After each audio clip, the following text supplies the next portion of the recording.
salaamaaleykum mbokku Sénégal salaamaaleykum askanu Sénégal ak ndawu Sénégal yëpp amaat kontante di ñëw jàkkaarloo ak yéen ci waxtaanu yeete waaw ma bëggoon profiter ci waxtaan wi pour jaajëfal sama mbokk chrétien yi ci weeru koor gu sell gi ñu nekk waaw ñaan yàlla lépp luñ ko ñaan mu nangul ñu ko nangu suñu koor waaw yokk góorgóorlu daal waaw bu loolu weesoo tamit ma dëkk ci di leen ñaaxaat rek sama mbokk chrétien yi ci li ma doon wax démb mu doon sama waxi tey ni nañu militer fësal suñu bopp ndax ci réew mi lañu bokk bu ñu ci kenn ëppale te bu ñu nangu kenn ëppale ñu ci ndax ci réew mi lañu bokk réew nag boo ci dëkkee dañ koy dëkkee waaw danga koy dëkkee boo ci dëkkee ci naka ci lépp lu koy doxal nga mën ci yoor sa loxo mën ci fësal sa bopp ñu gis la ci li ngay def bu ñuy lim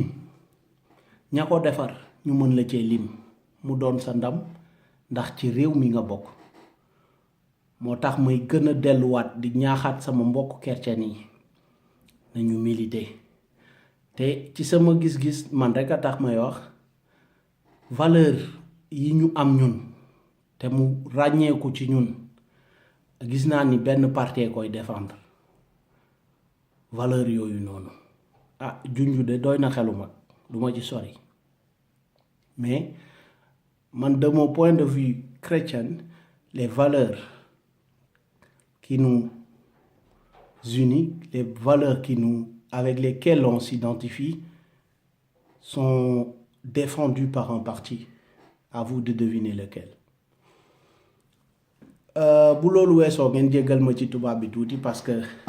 xam nga rek fale ma wax pour déggin gi yaatu waa ñu wax ci li xew tey ñuy wax saa su ne li xew suñu réew waa gis ngeen ko ñëpp wax nañ ci policier bi mbéj benn Jakarta man fële ca Ziguinchor te tegu ko fenn jotoon naa ko wax ci samay waxtaan maanaam ça remet en question formation yi naka la ñuy tàggatee suñu takk der yi naka lañ leen di tàggatee lan la ñu seetlu mooy policiers yi ñoom dóor rek lañ leen jàngal ak dóor lacrymogène ak liif nit dóor nit toroxal nit torturer nit ndax loolu la ñu woon askan wi policier boo ko gisee sa xel dafa war a dal mais ñun suñu takk der yi boo ko leen gisee sa fit day rëf-rëfi parce que yow nit ki liñ la jàngal rek ngay tari te policiers yi li ñuy won ci seen relation ak citoyen wu dëkk bi loolu lay génnee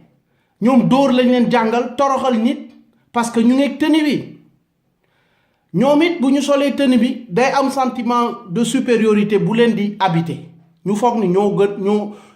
gën nit ñi wala ñoo sut nit ñi ndax ñu ngi tenue ba lu leen neex def lu leen neex wax alors que du loolu takk der yow dañ la fay teg pour nga aar askan wi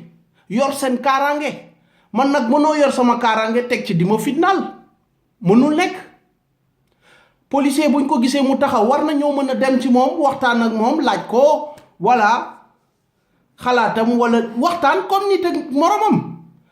mais tey kan moo ñeme fekk fu policier taxaw ne yaa ngi koy laaj yenn yi yaa ngi waxtaan da lay envoyé balader parce que niñ leen tàggatee moo def ci seen xel ñu foog ni ils sont des êtres supérieurs alors que nit ñooñu ñuy toroxal ndax tenue gi ñu sol nit ñooñoo leen tax a taxaw foofu nit ñooñoo leen tax a toog foofu te nit ñooñoo tax ñu leen di fay donc ça remet en cause vraiment la formation réelle du policier parce que les droits du citoyen ñoom dañ koy bafouer ñoom ci seen bopp ils sont censés être les metteurs d'ordre ceux qui font régner l'ordre maa ngi wax tubaab sax te bëgguma ko maanaam ñoom ñoo yor kaaraange gi ak li war a dalal réew mi ci biir dëkk bi ñoom ak gendarme yi mais niñ leen tàggatee ñoom tàggatu fitna daal daa mel ni moom lañ leen tàggatee ba tax na ci seen jëflanteeg askan wi loolu la ñuy wone te du yoon takk der yi buñ leen di tàggat dañ leen war a wax bu baax a baax aku citoyen bi ci réew mi ni citoyen bi moo tax moom mu nekk takk der c'est pas parce que sol na tenue mu foog ni moo gën nit ñi waaw mais nag ci jamonoy télé ci poos la ñu nekk te maa ngi ñaax askanu Sénégal maa ngi ñaax jeune Sénégal yi xeex gi fii lay tàmmalee télé ci poos la ñu wax fu ngeen dem gis fa xeetu doxalin gudul yoon jël leen seen téléphone ngeen filmer ko bu ngeen ko bëggut wone jox leen ñu ko ñun ñu wone ko ñu xam li dëkk bi nekkee mën ko xeex mu dañ parce que lii di corruption lii di yeneen xeetu naka sudul noonu tant que mu ngi suñu réew du dem te ñun dañoo bëgg suñu réew dem kon donc li ma leen di lancer appel mooy fu waay nekk bërëb bu waay nekk gis ñu fay doxalee naka sudul noonu jëlal sa portable nga filmer dugal ko ci net bi ñëpp teg ci seen bët autorité yi nga xam ne dañuy def semblant ni gisuñu wala xamuñu li xew bu boobaa duñu mën a daw parce que li xew Ziguinchor il a fallu que ñëpp indigné wu ba ministre de l'intérieur jot ci décision soog a daanu et puis ñu wax nit ñi ASP yooyu ñoo xam seen domaine d'action fu mu yem waaw ñu xam tamit ñoom seen devoir ñoom en tant que ASP fu mu yem policier bi moom mu xam devoir am envers le citoyen tamit bu baax nekkuñu fi pour ñu ñuy dóor on est en 2018 policier da nga war a taxaw weccanteeg moom waroo taxaw sa fit di rëf-rëfi wala muy jëflanteeg yow ci jëflante fitna loolu dafa war a jeex ci dëkku Afrique yi sax laa waxuma rek Sénégal mais sama dëkk moom foog ma njëkkee ci mais daanaka boo demee ci yeneen dëkk yi noonu la ku ci takk der rek foog ni moo gën nit ñi lu ko neex def lu ko neex wax te yàlla xam na ni tëni boobu buñ ko simi woon mais nit ñooñu dañ leen di wàccee ku ci jaflante ak keneen dañ lay wàccee ëpp ñu leen doole ëpp ñu leen fit mais tëni gi ñu solo leen di may fit ñu foog ni ils sont au-dessus de la loi lu leen neex def citoyens yi loolu dafa war a jeex parce que formation gi ñu leen war a former lañ leen formé wul nañ leen war a former xool leen li xew université étudiants yi bu ñu amee lu leen metti génn di ko kaas policiers yi au lieu ñu ñëw teg leen ci doxalee nu mu waree ak ñoom mais déedéet dañuy ñëw rek commencer dóor lacrymogène wala bu marche amee biir Dakar au lieu que policiers yi ñëw encadrer marche bi comme ni mu amee bii passé mais duñ ko def ñoom ñooy ñëw jaxase marche bi ba pare fitnaal ñi doon marche ndax lan pourquoi bu ñu nee ci dëkku démocratie lañ nekk pour lan loolu ku war a marche police dafa war a accompagner sa marche ba mu jeex nga ñibbi mais policiers yi ñoom ci seen bopp ñooy infiltrer marche yi tas marche yi taal dëkk bi ba pare ñuy accuser citoyens yi ñun dofu ñu xam ne ñu demee mais loolu lépp dafa war a jeex dañ koy wax nag de télé ci poos laa wax gars yi dañuy dem pour seen passeport dañuy rang ay fan ay nit ñëw di dugg di joxe xaalis di jël seen passeport nu mu leen neexee wala carte d'identité yooyu yëpp filmer leen ko ñu ne ko fang fësal ko ñëpp gis ko ñu mën koo xeex mu dañ muy ci loolu muy ci leneen fu ngeen gis ñuy doxalee naka sudul noonu jël leen seen portable ngeen filmer ñu dugal ko ci net bi télé ci poos la ñu wax ñu wone lépp waaw ñu mën koo xeex mu dañ ndax li xew Ziguinchor du yoon du dëgg du yoon waa jooju mu mbéj bu policier bi solu loon tëni bu ñu daje woon ci mbedd du ko ñeme mbéj bu ko mbéjee mu wàccee ko muy keneen ak keneen mais tëni gi ñu sol moo leen di jox benn sentiment de supériorité ñu foog ñoo gën nit ñi alors que nit ñi lañ fi war a nekkal muy ci kaw tali bi fépp réewande gi dafa bari Sénégal muy ci kaw tali bi ku ci gis chauffeur buy def naka su dul noonu filmeel ñu gis ko ràññee ko ngeen dugal ko ci net bi ñu yoon teg ci kawam waaw yoon dox ci kawam parce que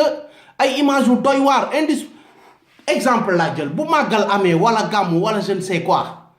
accident yi ngeen di gis nit ñi di dee pour lan réewande gi ci tali yi pour lan ñàkk contrôle oto yi daw ci tali bi ñi leen war a contrôler duñ leen contrôler koo ci jox ñeenti téeméer wala ñetti téeméer mu bàyyi la nga daw fàtte ni ay nit nga yeb ay bakkan nga yeb pour lan saa yu gàmmu amee wala màggal wala leneen accident am ay accident nit ñi demuñu di gàmmu wala di màggali pour dee fa dañoo dem ziyaare ji ñaan seen soxla ñibbi fekk seen njaboot dañoo yor ay njaboot yu yaakaar ci ñoom yor ay nit yu ñu war a aar demuñu pour dee mais chauffeur yi leen di yàpp ak policier yi waroon. mais man bu ma nekkee policier ci tali gis benn kaar Njaga Njaay wax dëgg fa yàlla am nu mu mel du ma ko bàyyi mu dem te ma koy arrêté du dem frein mi baaxut boo demee contrôle technique am jeex na mais parce que màggal la wala gàmmu la da ngay bàyyi mu dem. ñaata mort par an juróom benn téeméeri nit ñuy dee ci tali bi at bu nekk dafa bari te accident yu bari boo ko ci xoolee réewande gi ci tali gi la rek. indiscipline sur la route ak ñàkk fonk code de la route moo ko waral du leneen. oto yi daw ci tali te war ñu faa daw ñuy toog di leen xool nit ñi di dee pour lan sàggan googu pour lan. mais duñu tee wax dinañ wax waaw ku nekk ci ab bërëb gis ñu fay doxalee naka sudul noonu jëlal sa portable nga filmer dugal ko ci net bi boo ko bëggul dugal nga jox ñu ko ñu dugal ko waaw parce que yi gàllankoor suñu demum réew la ñuy dindi ba mu jeex. waaw bu loolu weesoo bëggoon naa tamit ñu waxtaan ci fichier électoral bi ñu ne dañ koy tijji 1er mars ba 30 avril. xam ngeen ni comme man ñaari weer pour inscrire waat ci liste yi ak 2,7 millions sénégalais yi jotul seen carte ci ñaari weer dafa gàtt xam ngeen ko bu baax dafa gàtt. xëy na nag dañuy rafet njort rek xëy na ñu prolonger date boobu ngir 2,7 millions yooyu mën a bindu primo votant yi mën a bindu ñu am nombre de votants bu jéggi dayo ñu génnee fi gouvernement bu cuune bii. bu loolu weesoo ma leen di laaj est-ce que déglu ngeen premier ministre temps yi est-ce que déglu ngeen ministre de l'intérieur Aly Ngouille Ndiaye temps yi seen xel war na tey Sénégal man de sama xel tey na parce que ministre de l'intérieur bii di Aly Ngouille Ndiaye Macky gagné élection yi moom moo ci ëpp intérêt Macky moom ci boppam. parce que dafa takk ci scandale ak suñu pétrole ak suñu gaz gii ñu jaay tubaab yi ci anam gu jéggi dayo moom Aly Ngouille Ndiaye ay signature am a ngi ci. Macky buñ ko tëbalee 2019 moom ci ñiy fanaani rëbës njëkk a fanaani rëbës lay bokk. est-ce que nit kooku mën nañ ko seetaan muy organiser élection nañu xoolaat suñu bopp Sénégal est-ce que dinañ ko nangu. opposition bi lay woo sax waa PDS. ñi woote ñooy leader opposition bi est-ce que dinañ nangu Sénégal 2019 ñu def élection Aly Ngouille Ndiaye organiser ko bu leen fàtte ndax fàtte xaju fi 2019 Laay Wàdd luñ ko mënti waxal gor la ba mu bëggee teg Ousmane Ngom mu organiser élection yi opposition bi dañu bañ Macky jiital Macky ci kaw baatam ci kaw Macky njëkk a taxaw bañ ni Ousmane Ngom du jiite élection yi. Ablaye Wade nangul leen ko génnee Ousmane Ngom andi nit ku neutre Cheikh Gueye ñépp d'accord ci ñu organiser élection yi Macky gagné Laye Wade mais Laye Wade bu nekkuloon gor wala bëgg a def fayantoo wala jaay doole comme ni ko Macky di defee nii mais du faale Macky dañuy wax ba bés bu ko neex mu bind décret yóbbu ko assemblée ñu teg fa nitam mais léegi xeetu jaay doole gi ñu Macky di jaay doole est-ce que yéen sénégalais yéen opposition ñàkk ngeen ñàkk fayda gu tax ni di ngeen ko nangu Aly Ngouille Ndiaye mii di organiser élection yi wala ku ko jege semblant de waxtaan gi ñu woote xam ñun ñëpp xam nañ ne ay farce la parce que luñ fa mënti wax lu ko arrangé wul bis day xaatim benn décret rek yóbbu ko assemblée nga xam ni nekkatul assemblée ñu imposer ñu ko mais est-ce que yéen di ngeen nangu Aly Ngouille Ndiaye jiite élection 2019 bi dégluwaat leen bu baax li mu wax ci émission wu Pape Alé Niang bi 4 sur table dégluwaat leen bu baax li Aly Ngouille Ndiaye wax tëral na plan yi mu fas yéene teg pour sàcc élection yi Macky xam na ni ñun dañ ko suur moo gouvernement am te ñaari mandat moo ëpp bopp bi fan yi Ousmane Sonko teree ko nelaw mais saa yu ay ñoñom génnee foog ñu jéem ko décrédibiliser mais mënuñu ko premier ministre bu génnee jéem a wax ci Ousmane Ngom ci Ousmane Sonko autant pour moi ministre de l'intérieur bu génnee jéem a wax ci Ousmane Sonko Pastef moom rek ay joxe ay état financier mag léppam ministre de l'intérieur comme parti ministre de l'intérieur ne parti yi kenn respecté wu ci règle yi mais yow lan lañ la fa tegal lan lañ la fa tegee bu parti yi respecté wul règle yi yow dañ la fa teg pour parti yi respecté règle yi te ku ci respecté wul règle yi li la ci war a fekk la ci mais yow en tant que ministre de l'intérieur yaay sañ a taxaw naan parti rek respecté wu ñu règle yi alors que du dëgg mais parti yi ci respecté wul règle yi yow xam nga leen mais defoo sa liggéey da ngay sosal sans preuve wax ay baat sànni mais ñun dofuñu Sénégal léegi dofuñu ñun dañoo yeewu li ngay wax teguwul fenn yow Aly Ngouille Ndiaye te pare guñu ci yow parce que yaakaaruma ni sénégalais ñàkk nañu fayda nangu élection am Aly Ngouille Ndiaye jiite ko kooku bu yeboo ñu bañ a dem sax élection ndax foofu moom amul nenn nu ñuy def ba APR du faluwaat ba Macky du faluwaat mun amul neneen waaw moo tax ma ne Abdoulaye Wade luñ ko mënti waxal gor la waaw ndax lebal nañu gor ku dul gor nag xam ngeen ko bu baax xam ngeen kan moo dul gor ndax ba fi Ousmane Ngom nekkee moo njëkk a taxaw bañ ko parce que xam na kan mooy Ousmane Ngom ci moom moo njëkk a taxaw bañ ko fu ne mu dem jooy fa ne Ousmane Ngom warul mën a jiite élection yi même Cheikh Gueye mi nga xam ni ñëpp d'accord nañ ci moom Macky da ko doon ŋàññ parce que wóoluwul ni Cheikh Gueye non parce que day ne ministre de tutelle am Ousmane Ngom la non donc dina am benn pouvoir boo xam ni dina ko exercer ci kawam alors que opposition bi nangul nañu neutralité Cheikh Gueye que ni dina teg élection yi ci yoon mais Laye Wade bu bëggoon mooy nguur comme ni ko Macky bëggee nii mais du def loolu du teg Cheikh Gueye Ousmane Ngom lay imposer mooy président décret lay génnee rek ñu voté ko mu jeex comme ni ko Macky di defee boobu ba léegi mais defu ko ci nit ku ñëpp d'accord kooku la teg mu jiite élection yi jaar ci yoon mu ñàkk nangu defee tam mais Laye Wade bu ko neexoon bu bëggoon toog 2012 day toogaat parce que am na moyen yëpp pour toog parce que li Macky di def nii yëpp Laye Wade ak ko jëkkee ñun carte électeur biométrique ak carte d'identité biométrique Laye Wade moo ñu ko njëkk a defal ñun sénégalais yi te daf ñu ko defal lu gën a yées xaalis gi Macky yàq ci carte yi nii te pareegul kon bu ñuy wax waxu gor bu fa Macky teew moo ki ñoñom mais nag sama njort gu rafet njort naa ni ñun ñàkk ñu fayda sénégalais dans leur ensemble APR moomul suñu réew que dinañ nangu élection am Aly Ngouille Ndiaye jiite ko ndax Aly Ngouille Ndiaye moo ëpp intérêt Macky moom ci boppam élection yi ñu gagné ko parce que bu Macky perte 2019 ci ñi njëkk a fanaani Rëbës la bokk suñu suuf si ak li ci ne yépp li koy ak jaay giñ ko jaay anam yiñ ko jaay yépp Aly Ngouille Ndiaye seetu ci takk ci répp la def kon kooku comme li tubaab di wax il veut sauver sa peau par tous les moyens nan nga ko mën a tegee mu jiite élection bu boobaa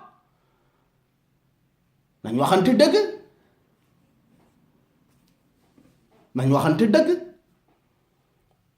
bukki kenn du ko dénk waañ gu fees yàpp yaakaar ne di nga ko fa fekk ci ëllëg si loolu rek la bu ñu nangoo Aly Ngouille Ndiaye jiite élection yi ñu jëm bu yeboo ñu bañ a dem sax élection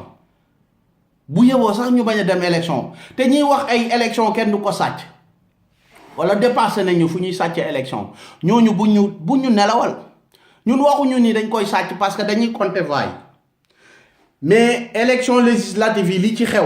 war nañoo yee ci naka la ñu nar a sàccee élection yi excusez-moi li xew ci élection législative yi war nañu yee ci naka lañ nar a sàccee yii nar a ñëw processus bi la ñuy saboter du ci élection yi wala comptage voix yi même mais processus bi la ñuy saboter le processus électoral moom la ñuy saboter wala le fichier électoral moom la ñuy saboter mais pas les élections en tant que telles déedéet du élection yi ñoom ci boppam la ñuy sàcc déedéet mais la ko wundu la ko jiite ba élection yi ñëw loolu la ñuy saboter pour toogaat fi ndax li ñuy wax rek junj doy na ci xelu mag li ñu won ci législative yi war nañu doy que ni présidentielle bu ñëwee lu gën a yées loolu la ñuy defaat mais nag ci kaw ñun sénégalais ñu toog seetaan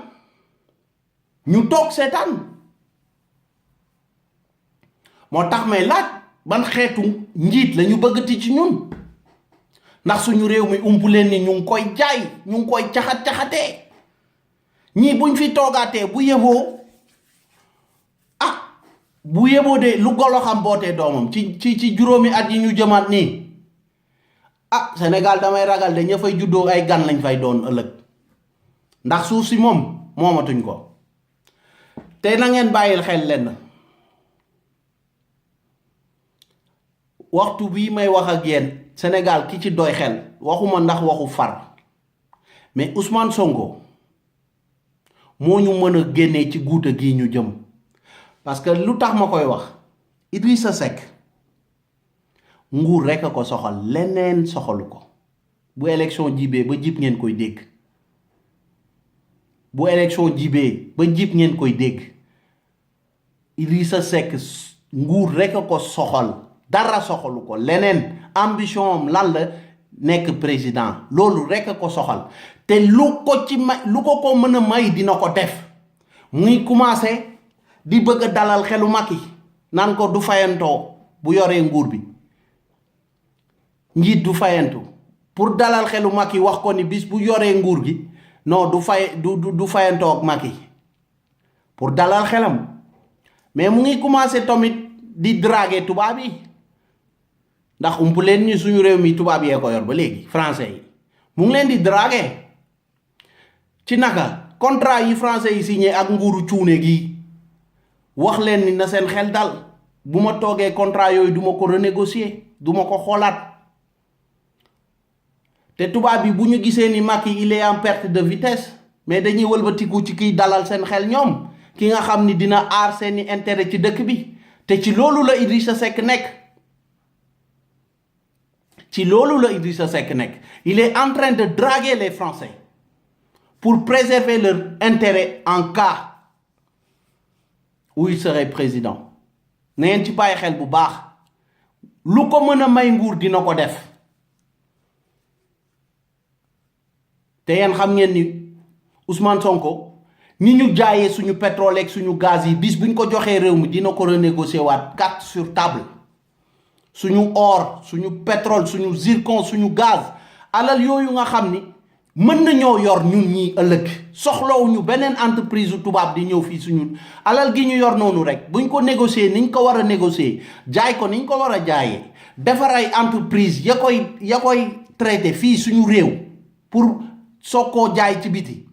former suñuy ingénieur ci milieu yooyu ñu xam naka la ñuy càmbaree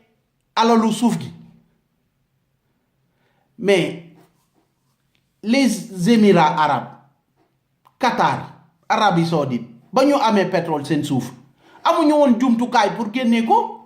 anglais ak américains yi ñëw mais 30% la ñu négocier ak ñoom au début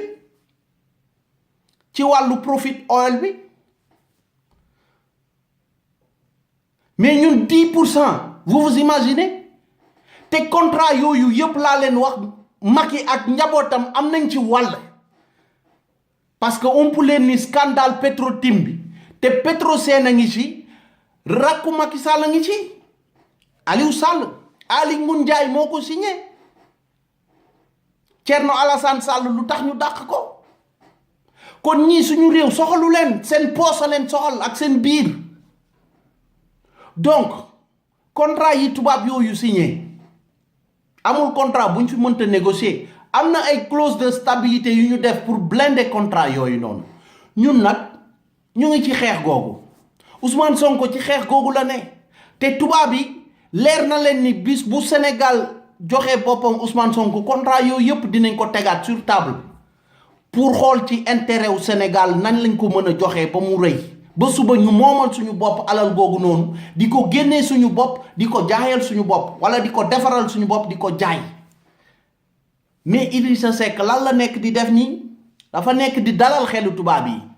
di leen envoyer signal comme quoi bis bu ñu ko joxee réew mi contrat yooyu du ko négocier kon donc ñan lay ut ñoom lay ut comme soutien alors que Pastef Ousmane Sonko li mu bëgg mooy alal googu noonu ma leen ne mën na ñoo yor suba ak ci anam yi ñu ko jaayee ña signé te waruñu woon signé ñëpp yoon dina teg seen kaw contrat yooyu yëpp dinañ ko resigné waat ba képp kuy juddoo ci réew mi di nga yëg sa bopp ci alal gi réew mi génnee ci suufam ndax sa alal la yow mii moo tax ma ne leen Aly Ngouille Ndiaye moo ëpp intérêt Macky gañewaat parce que ci ñi njëkk a fanaan yi Rebeuss lay bokk bis bu Macky ñàkkee mais Idrissa Seck fu muy ut soutien fu ne mu ngi dem di bëyi ci toolu PDS loolu doyu ko mu ngi dragué ji français yi bàyyi leen seen xel bu baax ci li may wax ni sénégalais yi bu fekkee nag njiit yu bëgg seen réew ngeen bëggal seen bopp xam ngeen kan la waxtu gii may wax ak yéen bu dee nag ñun dañuy joxe suñu lex rek ñu ñuy mbéj la ñu bëgg askan gu ñàkk fayda askan gu fonkul boppam askan gu yàpp boppam nañu joxaat nguur gi Macky wala Idrissa Seck rek ndax ñoo bokk benn bant giñ leen nuñ koy waxee giñ leen yàttee ils sont faits du même moule Sonko nag luy avantage am mooy mësul def politique ak ñi ko wër ñépp di ko jàppale mësuñu def politique te nit ñi defee politique moo tax ñu bañ politique kon nit kooku jar naa jàppale parce que dañoo bëgg génnee ñii nga xam ni ñoo andi réew mi fii caxatee alal réew mi Macky budget gi mu am en 7 ans presque mais Ablaye Wade en 2 règnes mësu ko am plus de 20 000 milliards de francs CFA la am budget Macky en moins de 7 ans Ablaye Wade en 12 ans mësul am budget boobu mais fan la feeñ ci nit ñi ba mooy njiit goo xam ni dañ koo boolee ndoolu réew mi turam ak ndoolu réew mi la ñu méngale léegi dëkk bi dafa Macky moo tax may rafet njott ni yaakaaruma ni Sénégal nag ñàkk fayda goo xam ni yow kii sañ nañ ko fi tegaat wala sañ nañ xoole muy saboter processus électoral bi pour toogaat fi bu ngeen xoolee ci ñi ko wër ni ñu nilaaree rek sa xol day jeex ministre de la jeunesse bi bu waxee da ngay bëgg a tëj sa bopp sa nopp waxuma ak Mame Mbaye Niang wala Moustapha Cissé Lo naka lañ ñu mën a tegalee nit ñooñu ne ñooñuy jiite te lycéen sax gënuñu leen muus ñooñu Moustapha Cissé Lo naka la mën a nekkee assemblée CEDEAO di ñu fa représenter président nañ waxan dëgg bu dul politique politicienne ngeen wax ma lan la Moustapha Cissé Lo lan ban xeetu xam-xam la ñu mën a jàngal naka la kilifa di waxee noonu muy waxee Mame Mbaye Niang tu te demandes même kii fat est-ce que jàng na ministre de la jeunesse boo xam ni sax xamul lan moo téye PIB wu réew croissance wu réew mi lan moo ko def mu ñuy waxu mbay suñu croissance googu ñuy laam-laami mbay mee ko def baykat yaa ngi jooy ci àll bi li ñu béy mënuñu ko jaay xamul lan moo soutenir croissance en tant que ministre Mbaye Niang xamul ñaata dëkk ñoo composé UEMOA yan dëkk en tant que ministre mais loolu bu ñu doyul ci firnde ni ñii faalewuñu ba ñu nar leen fi tegaat mais nañu ubbi suñu xel bu baax Sonko li mu bëgg suñu avancement la tubaab yi génne seen loxo gi ñu yor torop suñu koom base gi ñu nekk suñu dëkk ñu génnee ba Ablaye Wade ci lenn laa ko nawee luñ ko mënti waxal mais génnee na français yi ci biti te dëkku Afrique gu bëgg boppam bu bëggee dem français yi duñu amati base seen dëkk muy ñun muy Mali muy Gabon muy Tchad muy yeneen dëkk fu français yi ne ñu génnee leen fa parce que la ñuy def ci biir base bi ñun xamuñu ko ñun ñii dëkk ci réew mi te loolu ci programme Ousmane Sonko la bokk kon sama mbokk yi na ngeen yeewu bu baax ci li nit kooku di teg ci ay jéego te ngeen war ko jàppale ndax ku jara jàppale la parce que ni ñuy defee politique baaxul yu jëmewul fenn réew mi jënd njiit guide religieux yi nuñ koy waxatee ay borom aada yeeg kilifa aada yi kilifa diine yi ñépp ñu jënd leen kenn ñemee du wax ndax ku ci ne jox nañ la kaañ ma nga doyal loolu jëmal na réew kanam ñi war a wax waxuñu ñi war ta wax rek ay wax ba kañ nañu xoolaat suñu bopp xam yan njiit lañu bëgg ci ñun ñu yor ñu suba. lii moo nekkoon yeete gi ma bëggoon a wax tey ngeen bàyyi ci xel bu baax. est-ce que dinañu bàyyi ñii kii di Aly Ngouille Ndiaye defar élection yi jiite ko kon jaratul ñuy dem est-ce que dinañ jëlaat mburu teg fa beñe est-ce que ñun loolu luñ mérité gëw ma ni mérité nañ ñii ñu jiite ak ñi niroog ñoom gëmuma ko. il faut ñu toj lu bari Sénégal pour mën a tabaxaat Sénégal gu bees tabaxaat ay citoyens yu bees defaraat suñu école gi nga xam ni dañoo bëgg ñu sénégalais dañ fay togg bu génnee suba am lu mu andi ci réew mi. kon laaj na ñu tojaat lu bari suñu réew mais ak ñii day gën a yées di dem rek. ci kaw loolu ma leen di ñaax ngeen xalaat bu baax ci li ñuy wax waxuñu pour siiw wala déedéet suñu réew rek a ñu ñor bëgg suñu réew rek a ñu ñor te ci kaw loolu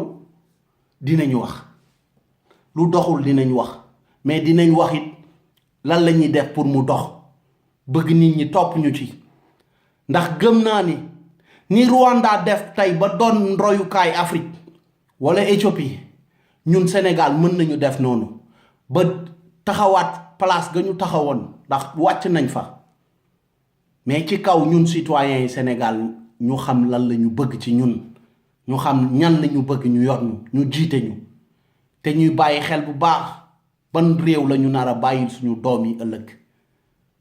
ci kaw loolu maa ngi leen di sant di leen gërëm di leen jox dig daje ci yeneen waxtaan ci yeete saa su ne.